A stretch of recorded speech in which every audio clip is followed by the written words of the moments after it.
once again. This is the show for December the 8th, the Soccer OG World Cup Daily. Hope you enjoyed your 2 days away from all the action. We do have games tomorrow, quarterfinal games.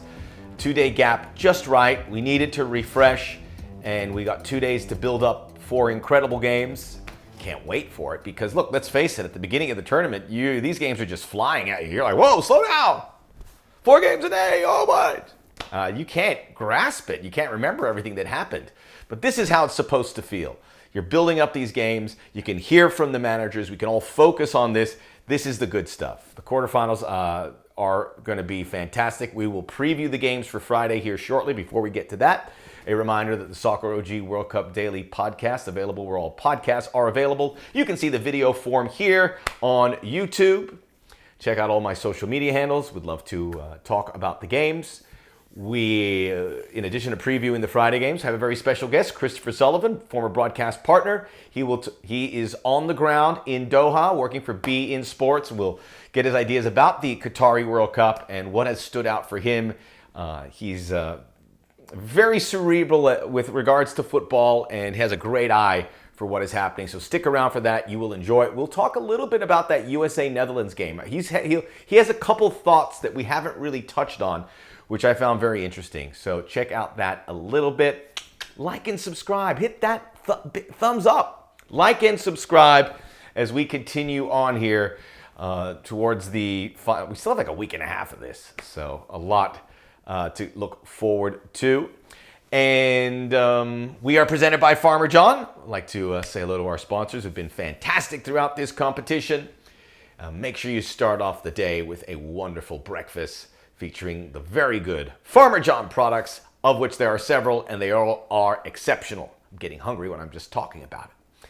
Before we get into the World Cup games, a little bit of a pivot because some news, not really breaking, about the 2024 Copa America. Reports that the USA, Mexico, and Canada will participate and that potentially the US will host.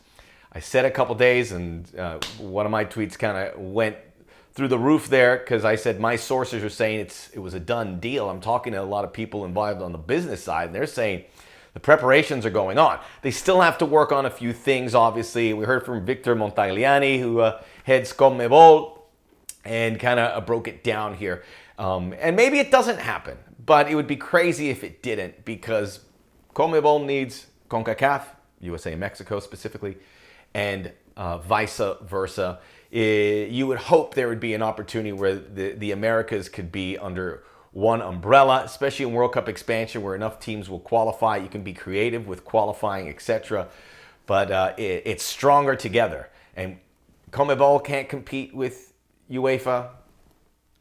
CONCACAF can't compete with UEFA. Africa, Asia, none of them can compete. If you look at college football, if you can't beat them, join them. You know, USC and UCLA going to the Big Ten. Texas and Oklahoma joining the SEC. That's what works in sports. You make stronger. It's like King Lear. Remember in King Lear when his 3 sons wanted to go the separate ways and they put 3. This is actually Ron, the Japanese version of King Lear. And they put the 3 arrows together and you couldn't break them. But individually you could. So that is certainly something to look ahead to in 2024. I want to start with Victor Montagliani, who said, all I have to say is this is speculation. There is a bit of some misinformation around some of these tournaments. He didn't denounce the reports, but he said it's really not the jurisdiction of a federation or league to have these discussions. So many things have to fall into place, but we know what's what. Certainly the road is being cleared. Ecuador was going to be the host in 2024. They will no longer do it, so they're on the clock. And Montagliani says that they're going to need to make a decision early in 2023. I will say this, and I cover South American football, and I cover the Libertadores and the Copa Sudamericana and the Copa America. No one wants to host these events. Logistically, it's a mess. And during the pandemic, and this is what we saw in the last Copa America, where Brazil and Argentina and everyone else played in empty stadiums, they were way behind in dealing with COVID, that they had to deal with that. The Copa Libertadores from this past year with Flamengo and Atlético Paranense was in Guayaquil. They had difficulty selling tickets. And there were no direct flights from Sao Paulo, or I fornamed the town, which is right next to Sao Paulo, where a Paranense is from. There were no direct flights to Guayaquil. So it's not very well connected. Logistics are a problem. Stadiums are a problem. Interest is a problem. There have been almost 50 editions of the Copa America. So ramping up for this is a little bit harder. It needs a jolt. It is the oldest tournament. It's 106 years old. It's much older than the World Cup. And you've had some great moments and some great players and some great finals. But it's time to evolve a little bit. And I know Conmebol doesn't want all of CONCACAF, but they would like USA and Mexico. Canada, to a lesser degree, are coming up. It should be interesting to see how that plays out. But Canada makes this even more appealing. This is obviously would be good for the United States to get a big tournament ahead of the World Cup. And if Ecuador is not going to host it, it would appear that the USA will. Part of the issue when the USA hosted in 2016 is CONCACAF got a lot of the money. Conmebol wants a bigger piece of the pie. But you have everything in place. And obviously in the United States, you would like some sort of dress rehearsal for the World Cup. To tell you what we were discussing. So Mexico has played in 10 Copa America. So this isn't a new phenomenon, but they've gone down there to play. The United States has played in 4, and there was the famous one, the Centenario, in 2016. The United States actually, in their previous editions, it was in the 90s. In 1995, they beat Argentina, lost to Brazil in the semifinals. Other than that, they had a couple editions which didn't go so well. 2016, in the United States, they made the semifinals. They were in a group, they lost to Colombia, they beat Costa Rica, they beat Paraguay, and the U.S. won the group. Then they advanced into the semifinals where they would get pasted by Lionel Messi in Argentina. Argentina would lose to Chile, who also beat Mexico 7-1 or 7-0 in the quarterfinals. USA beat Ecuador in the quarters. So that was a huge success, and 2024 would help really build that World Cup. Both these organizations have to scratch each other's back, though, right? And what is the end game when we talk about the Americas? Brazil and Argentina are the two big names. In recent years, the rest of South America has dipped. Colombia and Uruguay would be the next two, but Uruguay obviously had their issues in the World Cup. Colombia didn't qualify. Peru didn't get out of the playoffs. Ecuador's young and looks good, but that's still a burgeoning power. Ecuador is one of the few bright spots in South America. Paraguay's kind of gone flat. Bolivia just doesn't have it. They play at altitude. They've never really had a great national team. They made one World Cup. Venezuela plays more baseball. They're getting better at soccer. They've never qualified for a World Cup. Chile had that great golden generation, but has disappeared ever since. And once you look at it that way, the 10 members of Conmebol need help. If it was those 10 in USA, Mexico, you got a super region, but you got to take the others as well. And the 2024 would be USA, Mexico, Canada, and 3 more members of CONCACAF. Back in 2016, those were Costa Rica, didn't have Canada. This would be Canada's first appearance. Costa Rica, Jamaica, Panama, and Haiti joining the USA and Mexico. And that's a good tournament. 16 teams is the right. 12 teams or 10 teams like they used to have, just not good. Where you play 12 teams to knock out 4 in the group stages. Those group stage games don't carry weight. You need 16 teams at the very least. So I don't know if it's going to change it moving forward after 2024. And I know people want this to be a launch pad for playing Copa Libertadores. That's a different situation. The Libertadores are the clubs where they'd want Liga MX and MLS teams to participate. Those are long trips down to Argentina, Chile, and we document those in other shows. We will wait on that. We will wait on the Copa Libertadores. I don't see that happening. But the Copa America, again, how do these organizations share the pot? That's the hard part. Everybody wants their money, and that could make this collapse. But they have to know that they need each other. And that's the beautiful thing about this relationship. They both need each other. USA, Mexico needs Brazil and Argentina, and obviously all those other countries raise the standard. And Conmebol needs USA, Mexico money, logistics, all of that, TV. They don't have that in South America. I've been watching, and it's been a struggle. Brazil's doing well, national team and the club level. Other than that, the club levels, these clubs are struggling. Mainly Argentina. I mean, there's Argentina constantly in financial woe, can't seem to get out of it, to be in a situation where they can have a lucrative league, a solvent league. It's just not happening. So 2024, Copa America, sounds great. I believe everything I've heard, it's going to happen.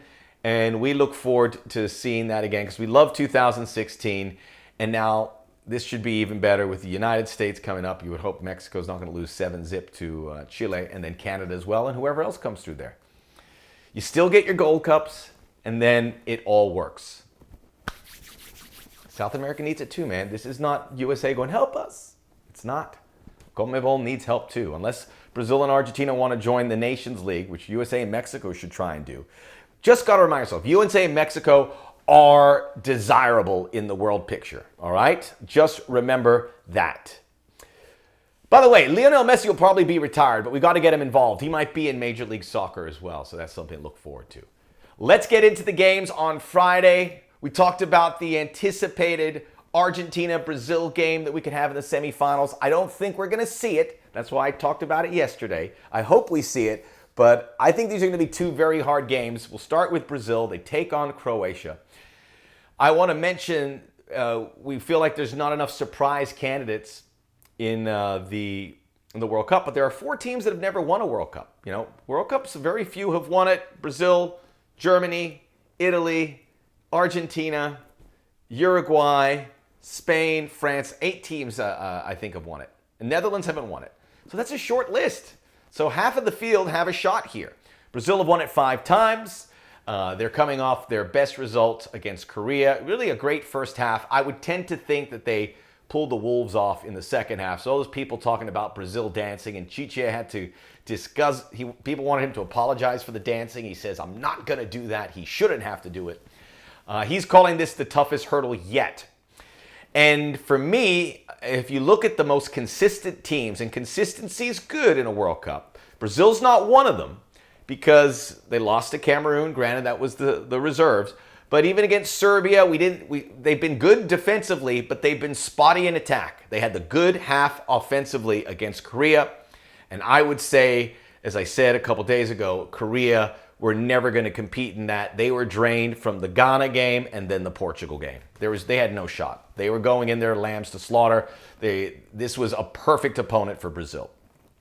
But if you look at the most consistent teams, we're going to talk about 2 of them here. You have France, England. We'll see them on Saturday. And France did lose to Tunisia, but other than that, the games have cast a similar role. England, untouched in the groups, tied the U.S., but consistent looking forward. Then you have Croatia, who beat the Canadians, tied Belgium, tied Morocco. That result's looking a lot better. And then beat Japan in penalties. And then the Netherlands, who we'll talk about here in a moment. This is the 3rd quarterfinal in a World Cup for Croatia. Truly remarkable. Zlatko Dalic saying, the manager, if we play wide, we'll have great problems. We know that. So they're going to play compact. They got great defenders. We have talked about Guardiola ad nauseum. And again, they don't give up goals. This is going to be tough for Brazil. They've got to show offensive consistency. I want Casemiro and Lucas Paquetá in that midfield to get that offense going. I tend to think that it should continue offensively, but then again, it's one good offensive half. Beautiful team goals, that's a positive here. And Brazil, look, this is where they go sideways. They've lost in the quarters in 2018, they lost in the quarters in 2010, and it was 2006 too, right? Yeah. And then they lost in the semis when they hosted it. So this is where they go flat. And they have struggled against good European teams. Since beating Germany in the 2002 final, Brazil has lost each of their last 5 knockout games against Europeans. This is a very good European team. Luka Modric is going to have to find some spots. If they don't concede early, Brazil's going to get frustrated. This is going to be a grind. Croatia is going to be able to dictate their terms. And I loved how they came back against Japan. Brazil wins this game, but it is going to be very, very tight. 2-1 would be my score. Let's now move on to Netherlands and Argentina. Some interesting stuff coming out of the Argentine camp. Before I get on there, I talked about the Netherlands being a consistent team. They have never trailed in this competition. Have they looked remarkable? No. But man, they just plug along. They tied Ecuador. That was their one setback, but they were clinical against the United States, Qatar, and Senegal. Have they played elite teams? No. This is far and away the best team they have played.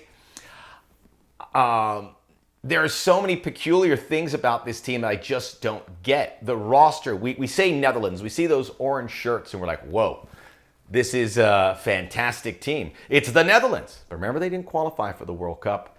And keep in mind, some of these players, Daley Blind and David Klaassen, not playing all the time for Ajax. Memphis Depay, not playing all the time for Barcelona. Cody Gakpo, he's been tremendous, but he's just coming into view. He plays in the Dutch league.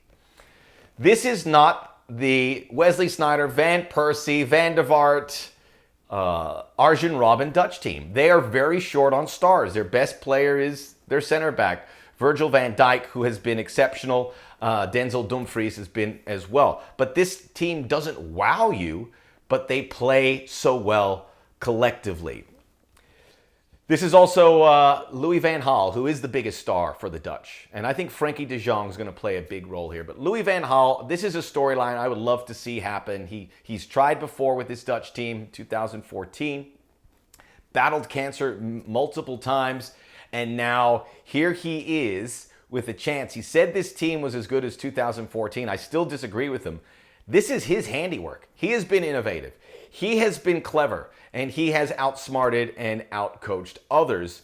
And he is still an absolute Cadillac. And the best manager right now in this competition, even at the age of 71. He also had an interesting interaction with the press. He was the coach at Manchester United. And he had Angel Di Maria, who we hear may not play for Argentina.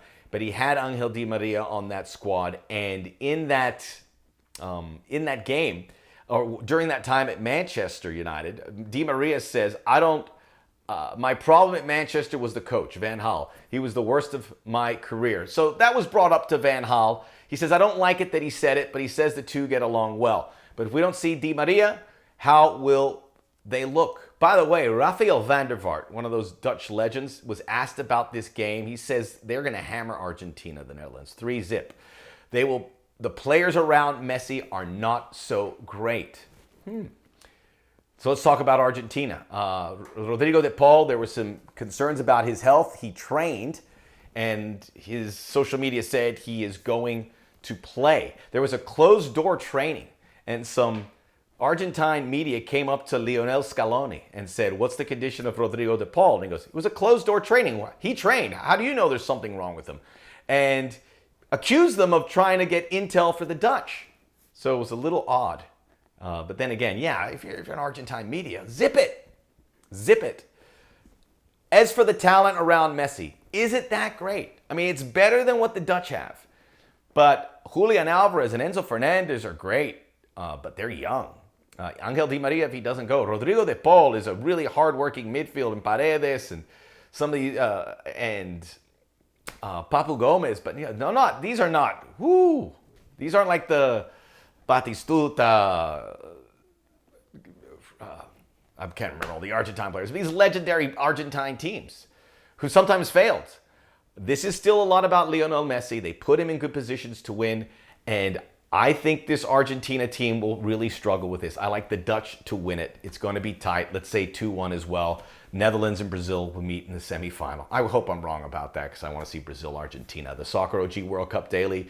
Check us out in podcasts where all podcasts are available. Check us out here on YouTube. Coming up, my interview with Christopher Sullivan. We talk all things Qatar World Cup. we roll on.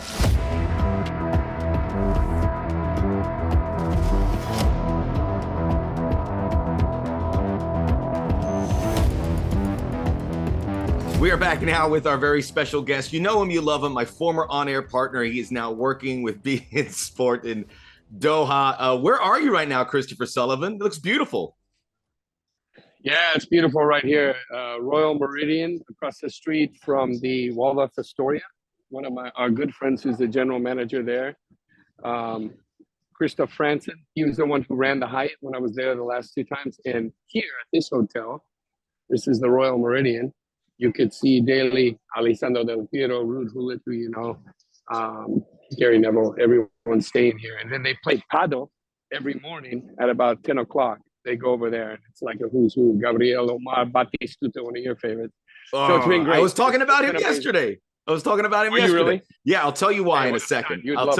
I'll tell you why in a second, because you're going to like this question. But for those who are listening on the audio format, you're not going to see it. Christopher is in a beautiful suit with the downtown Doha skyline behind him, and he's really enjoying the coverage. And look, we were always concerned about the Qatar host committee, but how's it gone for you guys covering it there as we have gotten into the tournament? Yeah, it's been amazing. It's not my first time in Qatar; it's my 3rd time, so I think that helped a lot. Getting acclimatized and the way that beIN Sport does it, I know you'd appreciate it, because in my eyes, you're one of the best that we have in our country as a commentator and a host, and they pick the best of the best. They're all, except for myself, they're all legends, you know, and it's just great to be able to contribute and add a little bit of knowledge and help out. And I think beIN Sport has a unique format because they really allow you to speak and analyze and talk, and so it's very fluid, the conversations. You know, I was talking to Jürgen Klinsmann yesterday. We're exchanging messages, and he said, "Sully, I've been watching you a lot. You know, such a great job and everything," which was really great. I mean, it means the world. But it's that I'm with Nigel de Jong, you're with Ruud Gullit and Andy Gray, obviously, who's one of the top of all time, and you could be at a table with any one of those legends. You know, Batistuta, Del Piero. So it's been incredible to. So, well, Christopher, let me also hear their insight as well. Sorry. Let me ask you about that, because it's in Doha. I mean, it really is a Doha World Cup, and you walk around, you'll see all these people, and you can have conversations in the street. So have you ever? That's unlike any tournament previously, because we see the videos. You'll see someone walking down the street, they run into this person, and that's every day. That's the uniqueness of it. You know, the other night I was with Arsene Wenger for 15, 20 minutes. Gilberto Silva was here for a while, but you're dropping some names, Sully. That's incredible, but that's how this World Cup is. No, it really is. It's incredible. And the humility of some of the world stars. For me, Ruud Gullit is the best, because he always be like, "Sully, come up and give big hugs." And you wouldn't know that he was the best player in the world. He always makes time for everyone. He's fun. You know, he has fun with it. You know, he loves to tell stories as well. Have I told you my Ruud Gullit story? Or do I may have to remind you? Have you? No, you have to tell me. All right. So we're working at ESPN. And he is one of the analysts. This was for maybe the 2010 World Cup. I can't remember. Yes. And I met him before. He came up to me, and I go, "Hey, Ruud, we're going to do a hit. I'm going to ask you about this. How do you want me to pronounce your last name? Gullit?" He goes, "It doesn't matter." I go, No. Seriously, I want to pronounce it right. Gullit, Gullit. He goes, "It doesn't matter." And I go, "Wait." I tried to pronounce it as badly as possible. He kept saying, "Doesn't matter." And I was like, really, at the end, I said Ruud Gullit, because I figured that was the right way. But I wanted to hear it from him, and he said, "Don't care. Say whatever you want." I loved it. That's a funny story. There's so many funny stories I can tell you about Ruud in particular, but he's so great. And I think early on, Gary Neville was here, and they wanted to, many people said, "Oh, if Ruud had been there, he kind of lightens up the set," right? Because one, he is who he is, and he has that presence. So it's just great when you can get a conversation flowing. And I always feel comfortable here. I'm really appreciated by beIN Sport, and it's been amazing. And the tournament's been great. I heard one of your comments earlier or one of your tweets, that it's the best early rounds in any tournament that we've seen. What's been a highlight from you for the games? What's been a highlight from these games that you've that stood out and said that was very special? Yeah, well, when you see Saudi Arabia, teams from this side of the world, playing with their fans, playing with the support of their fans. And we've seen that the gulf of difference in quality is no longer those big margins that we've seen in the past. When you say that teams, you can't overlook a team. And we saw that with Japan and Germany out of the gates, and also against Spain. The surprise for me was when Japan went ahead and beat Germany and then lost to Costa Rica. But ¿Qué pasó? Yeah, ¿qué pasó con esta? And then the other thing is Richarlison playing in a different position than where he plays in his club. And, I think we're seeing a renaissance of Brazil, kind of a throwback to 82 and 86, the quality of players, not, that panache to their football. They're doing it in style, they're enjoying it, they're transmitting energy and fantasy to each other on the field, which is really exciting to see. So France, obviously, with Kylian Mbappe, who's even improved from 4 years ago. Yeah. And, the Holland, the Dutch, that was kind of outplayed when you think of the body of work from the United States, but they were so clinical, and the way that they were able to, Frankie de Jong had 26 splitting passes up to that point, the highest in the tournament. And Memphis Depay showing the quality that he has for his country.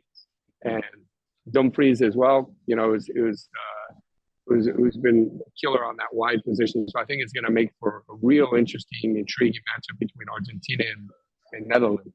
Well, you mentioned the Netherlands, but before I spin it forward, because I want to ask you a question about the knockouts. As a former U.S. international, 1990 World Cup veteran, looking at what this U.S. team did, how would you rate it? How would you rate the performance? I thought it was very impressive in the early rounds. I think that the team was well prepared. They were optimized, looked different than how they were leading up in the friendlies. Obviously, I think that lowered the expectations for anyone that was watching the match against Japan and Saudi Arabia. And I think that they played extremely unlucky not to get the initial victory, but against Wales, they played a really good first half.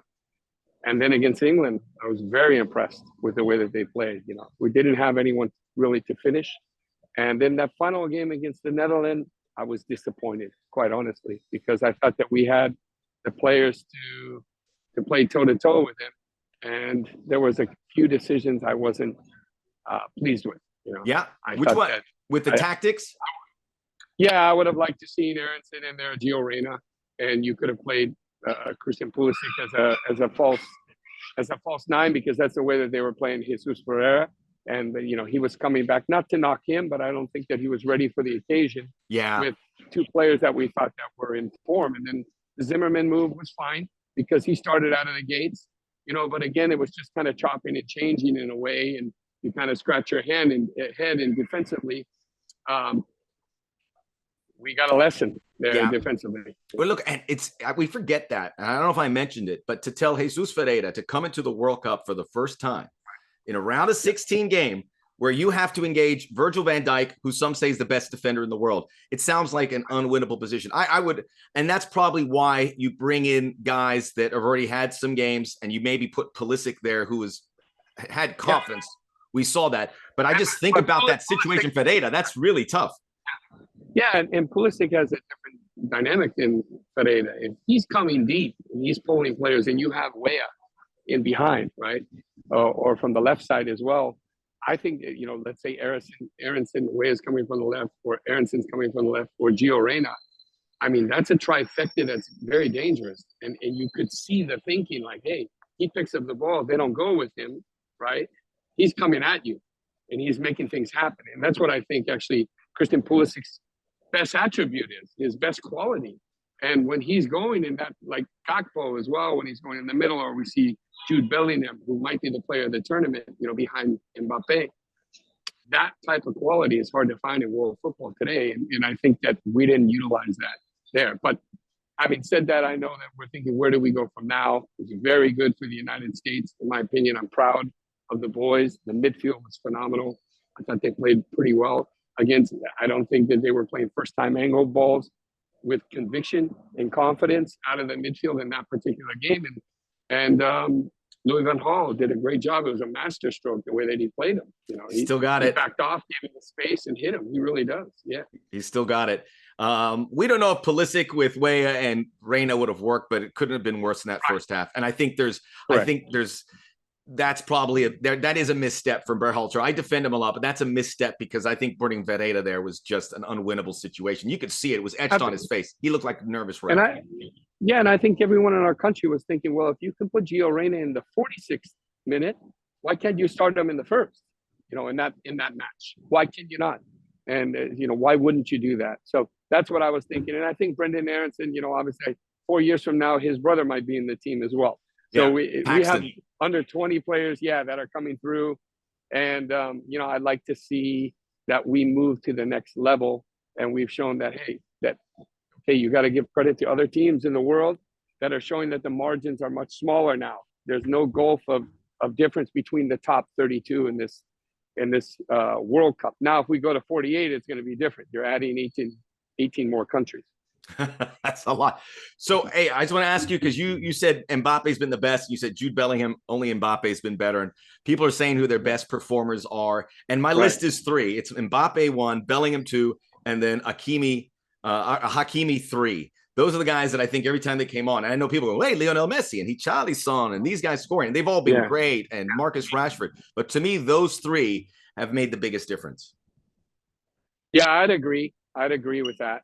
We just did a best 11 in our show right now, which was a review, not yet a preview show. We'll do that tomorrow before the kickoff. And I would say those 2. I think that Gakpo is special. Yeah, I think he's got a little something that Patrick Kluivert had, and Ruud Gullit and Marco van Basten and the Bergkamp. He has something because the goals that he did score, Max, were in huge moments. They were in the important moments in the match. So, and he kind of glides and floats in a way. He's very graceful in the open field. So I think that his ceiling is extremely high. Yeah. Yep. And don't forget Ramos. Gonzalo Ramos, this young kid. Yeah. Just one game, but what a game! What a game it was. Okay, I asked a question yesterday, and I didn't even say it was questionable because we have the quarterfinals. I want to get your thoughts. I said if Argentina beats the Netherlands and Brazil beats Croatia, the semifinal between Argentina and Brazil will be the biggest World Cup game. I don't know if it'll be after they play it, but going into it, there is no game. I've looked at finals. I looked at 1990 Argentina, England. I looked at nothing can compare to this, correct? Other than maybe Ronaldo, Messi. 1990 Argentina played Brazil, remember? Right. And around 1986 Argentina, England, but 1990 Argentina, Brazil, which was but it didn't have it had Maradona. That was the one where Maradona was injured playing in there and he slipped through like a magic swallow. He gave to Canija, yeah. And I think you're right. This match would be an iconic, epic match between 2 of the best teams in the world.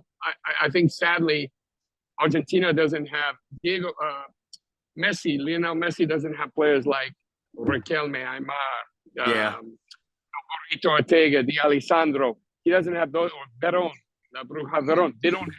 He doesn't have those creative midfielders. Mascherano, all those guys. Well, Mascherano is more functional. That's what Rodrigo de Paul plays that. I like Enzo Fernandez. I know you love the River Boys, and Julian Alvarez is really good as well. But it's not a team. I've watched them live. The one cool thing is that I've gone to so many games live when we're not in studio. And Brazil has something a little different. They have an X factor. Sully, I know it's late there, man. I appreciate you jumping on here. Let's no worries. Let's revisit this pretty soon and have a good night. You look like $1 million. Thanks, my man. Always good to talk to you. And hello to all the fans back home, all your fans. Thanks, brother. Soccer OG World Cup Daily. Christopher Sullivan being there in Doha. We'll be back tomorrow. We got games to cover. We'll see you then. Have a good night, Sully. Take care, bro. All right, brother.